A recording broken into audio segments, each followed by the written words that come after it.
ABCD ಗೊತ್ತಿದ್ದರೂ ನನಗೆ English ಓದಲು ಬರೆಯಲು ಬರುವುದಿಲ್ಲ, ನನ್ನ ಮಕ್ಕಳಿಗೆ ಹೇಳಿಕೊಡುವುದಕ್ಕೆ ಆಗುವುದಿಲ್ಲ ಅಂತ ಹೇಳಿ ತಲೆ ಕೆಡಿಸಿಕೊಳ್ಳುತ್ತಿದ್ದೀರಾ? ಹಾಗಾದರೆ ಆ ಯೋಚನೆ ಬಿಟ್ಟು ಈ ವಿಡಿಯೋ ನೋಡಿ. ಇವತ್ತು ಒಂದು ಸಣ್ಣ ಕಥೆಯ ಮೂಲಕ ನಿಮಗೆ ಇಂಗ್ಲೀಷ್ ಏನೂ ಬರದಿದ್ದರೂ ಸಹಿತ ಖಾಲಿ ಒಂದು ನಿಮಗೆ ABCD ಗೊತ್ತಿದ್ದರೆ ಸಾಕು ಇಂಗ್ಲೀಷ್ ಓದೋದಕ್ಕೆ ಬರೆಯುವುದಕ್ಕೆ ಇವತ್ತು ಇದೇ ವಿಡಿಯೋದಲ್ಲಿ ನಿಮಗೆ ಹೇಳಿಕೊಡ್ತೀನಿ. ನಾನು ಇದನ್ನು ಬರೀ ಬಾಯಿ ಮಾತಿಗೆ ಹೇಳ್ತಾ ಇಲ್ಲ, ಇಬ್ಬರಿಗೂ ನಾನು ಟ್ರಯಲ್ ಮಾಡಿಸಿ ನಾನು ಇವತ್ತು ವಿಡಿಯೋ ಮಾಡ್ತಾ ಇರೋದು. ಅವರು ಕರೆಕ್ಟಾಗಿ ಇಂಗ್ಲೀಷ್ ಓದೋದಕ್ಕೆ ಮತ್ತು ಬರೆಯೋದಕ್ಕೆ ಕಲ್ತಿದ್ದಾರೆ. ಓಕೆ, ಇವಾಗ ಇದನ್ನು ನೋಡಿ. ಬಿಂದು ಭಾಗಕಾರ ಅಥವಾ ದಶಮಾಂಶ ಸಂಖ್ಯೆಗಳ ಭಾಗಕಾರ ಹಿಂದಿನ ವಿಡಿಯೋದಲ್ಲಿ ನಾನು ಇದನ್ನು ಮಾಡಿ ಹಾಕಿದ್ದೀನಿ. ನನಗೆ ಯಾರೋ ಒಬ್ಬರು ಕಮೆಂಟ್ ಮಾಡಿದ್ರು, ಹಾಗಾಗಿ ನಾನು ಮಾಡಿ ಹಾಕಿದ್ದೀನಿ. ಹಾಗಾಗಿ ನಿಮಗೂ ಕೂಡ ಯಾವುದೇ ಲೆಕ್ಕ, ಪ್ರಬಂಧ, ಭಾಷಣ ಏನೇ ಬೇಕಿದ್ರು ನನಗೊಂದು ಕಮೆಂಟ್ ಮಾಡಿ ಸಾಕು, ನಾನು ನಿಮಗೆ ರೆಡಿ ಮಾಡಿ ಕೊಡ್ತೀನಿ. ಓಕೆ, ಇವಾಗ ಇಂಗ್ಲೀಷ್ ಕಲಿಯೋದಕ್ಕೆ ಶುರು ಮಾಡೋಣ ಮತ್ತು ಕಲಿತು ಈ ವಿಡಿಯೋನ ಮುಗಿಸೋಣ. ಓಕೆ, ನಾನಿಲ್ಲಿ ಒಂದು ಕಥೆಯನ್ನು ಬರೆದಿಟ್ಕೊಂಡಿದ್ದೀನಿ. ಇದು ನಿಮಗೆ ಕ್ಲಿಯರಾಗಿ ಕಾಣಿಸ್ತಾ ಇಲ್ಲ, ಬಟ್ ನಾನು ನಿಮಗೆ ಓದಿ ಹೇಳ್ತೀನಿ. ಹಾಗೆ ನೆಕ್ಸ್ಟ್ ಬರೆಯುವಾಗ ನಿಮಗೆ ಕ್ಲಿಯರಾಗಿ ಗೊತ್ತಾಗುತ್ತೆ, ಆಯಿತಾ? ಓಕೆ, ನಾನಿಲ್ಲಿ ಹಿಂದಿನ ವಿಡಿಯೋದಲ್ಲಿ 2 ವಿಡಿಯೋನ ಮಾಡಿ ಹಾಕಿದ್ದೀನಿ. ಕನ್ನಡದಿಂದ ಇಂಗ್ಲೀಷನ್ನು ನಾವು ಹೇಗೆ ಕಲಿಯುವುದು ಅಂತ ಹೇಳಿ, ಇದನ್ನು ನೀವು ಬರೆದಿಟ್ಕೊಳ್ಳಿ ಅಂತ ಹೇಳಿದ್ದೀನಿ. ಓಕೆ, ಇವಾಗ ನಾನು ಕಥೆನ ಓದ್ತಾ ಇದ್ದೀನಿ. ಒಂದು ಮರದಲ್ಲಿ ಮಂಗ ಅಲ್ಲಿಂದ ಇಲ್ಲಿಗೆ, ಇಲ್ಲಿಂದ ಅಲ್ಲಿಗೆ ಹಾರಾಡುತ್ತಿತ್ತು. ಇದನ್ನು ನೋಡಿದ ಒಬ್ಬ ಹುಡುಗ ಮಂಗನಿಗೆ ಒಂದು ಕಲ್ಲನ್ನು ಎಸೆದ.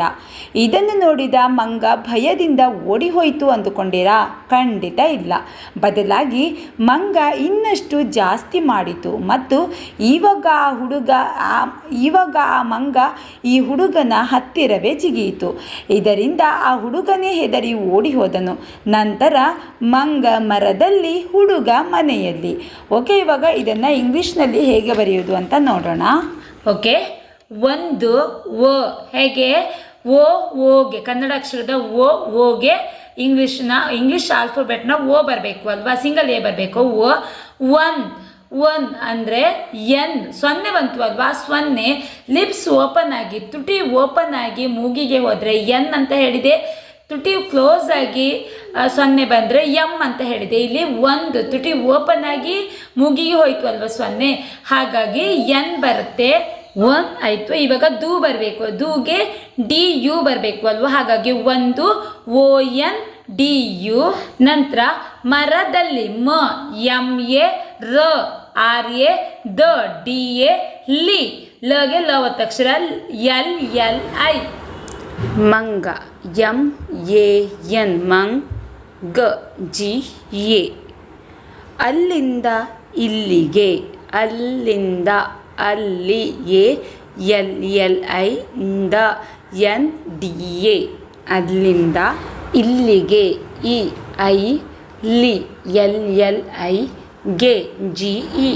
ಇಲ್ಲಿಗೆ, ಇಲ್ಲಿಂದ EI ಲಿ LLI ಇಂದ NDA. ಇಲ್ಲಿಂದ ಅಲ್ಲಿಗೆ ALLI ಅಲ್ಲಿಗೆ GE. ಹಾರಾಡುತ್ತಿತ್ತು, HA ರಾ RA ಡು DU ತಿತ್ತು. ಇವಾಗ ನೀವು TTI ಅಂತಲೂ ಬರಿಬಹುದು ಅಥವಾ TTHI ಅಂತಲೂ ಬರಿಬಹುದು. ನಿಮಗೆ ಯಾವ ಥರ ಸರಿ ಅನಿಸುತ್ತೆ. ಇವಾಗ ಕನ್ನಡದ ಅಕ್ಷರನೇ ನೀವು ಇಂಗ್ಲೀಷಿಗೆ ಟ್ರಾನ್ಸ್ಫರ್ ಮಾಡಿ ಬರೋದು ಅಲ್ವಾ, ಹಾಗಾಗಿ ಅರ್ಥ ಮಾಡ್ಕೊಳ್ತಾರೆ. ನೀವು ಲಾಂಗ್ ಆಗಿ ಬರೀಬೇಕು ಅಂತಲೇ ಇಲ್ಲ, ಬಟ್ ನಾನಿದೆ ಬರಿತಿದ್ದೀನಿ. TTHI TTHU ತಿತ್ತು, ಹಾರಾಡುತ್ತಿತ್ತು.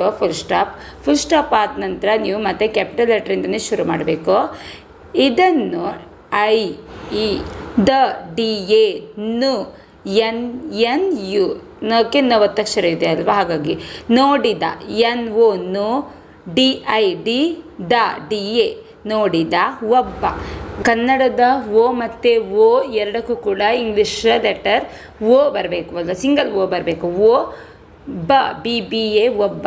ಹುಡುಗ HU ಡು DU GA ಹುಡುಗ. ಮಂಗನಿಗೆ MAN GA NI ಗೆ GE ಮಂಗನಿಗೆ. ಒಂದು ON ಒಂದು DU ಕಲ್ಲನ್ನು KA LLA ನು NNU ಒತ್ತಕ್ಷರ ಸೇಮ್ ಬಂದಿದೆ. ಕಲ್ಲನ್ನು ಎಸೆದ AE ಸೆ SE ದ DA ಎಸೆದ. ಎಗೆ ಎ ಮತ್ತು ಎಗೆ ಎರಡಕ್ಕೂ ಕೂಡ ಇಂಗ್ಲೀಷ್ನ ಸಿಂಗಲ್ ಇ ಬರಬೇಕು. ಇವಾಗ ಫುಲ್ ಸ್ಟಾಪ್ ಆದಮೇಲೆ ಮತ್ತೆ ಕ್ಯಾಪಿಟಲ್ ಲೆಟರ್. ಇದನ್ನು ಇ ಐ ದ DA ನು NNU ನೋಡಿದ. ನೋ NODDI ದ DA ನೋಡಿದ. ಮಂಗ ಮಂಗ್ MANGA ಮಂಗ. ಭಯದಿಂದ ಭ BHA YA DDI the NDA ಭಯದಿಂದ. ಓಡಿ ಹೋಯಿತು ODI ಓಡಿ ಹೋಯಿತು. ಹೋ HOEYI THU ಹೋಯಿತು. ಅಂದುಕೊಂಡೇರಾ ಅಂದು ANDU ಕೋ KO NDI ರಾ RA ಅಂದುಕೊಂಡೇರಾ. ಖಂಡಿತ ಇಲ್ಲ. KHA ಖಂಡಿ NDI THA ಇಲ್ಲ. LLA ಖಂಡಿತ ಇಲ್ಲ. ಬದಲಾಗಿ BA the DA law LA GI ಬದಲಾಗಿ. ಮಂಗ ಮಂಗ್ MANGA ಮಂಗ. ಇನ್ನಷ್ಟು I ನ NNA ಷ್ಟು SHTU ಇನ್ನಷ್ಟು. ಷಣ್ಮುಖ ಷದಿಂದ H ಬರುತ್ತೆ. ಜಾಸ್ತಿ JA ಜಾಸ್ತಿ STI ಮಾಡಿತು. MADDI THU ಮಾಡಿತ್ತು. ಇಲ್ಲಿ ನೀವು ಜಾಸ್ತಿ ಇದೆಯಲ್ಲ, ನಾನು STI ಅಂತ ಬರೆದಿದ್ದೇನೆ. ನೀವು ಬೇಕಾದರೆ STHI ಕೂಡ ಬರೀಬೋದು, ಏನು ತೊಂದರೆ ಇಲ್ಲ. ಅದೇ ಕರೆಕ್ಟ್. ಆ್ಯಕ್ಚುಲಿ ಶಾರ್ಟಾಗಿ ಬರೀಬೇಕು ಅಂದರೆ ಹೀಗೆ ಬರೀರಿ. ಮತ್ತು MA THU ತು. ಇವಾಗ ಇಲ್ಲಿ ಇ ಬಂದಾಗ ದೊಡ್ಡ ಇ ಬಂದಾಗ ಇಂಗ್ಲೀಷ್ನ ಡಬಲ್ ಇ ಬರಬೇಕು. ಹಾಗಾಗಿ ಇ VA GA ವಾಗ. ಇವಾಗ ಆ ಮಂಗ MAN ಮಂಗ GA ಮಂಗ. ಈ ಹುಡುಗನ ಈ ಕನ್ನಡದ ಈಗೆ ಇಂಗ್ಲೀಷ್ನ ಡಬಲ್ ಇ ಬರಬೇಕು. ಹುಡುಗನ ಹು HU DU GA NA ಹುಡುಗನ.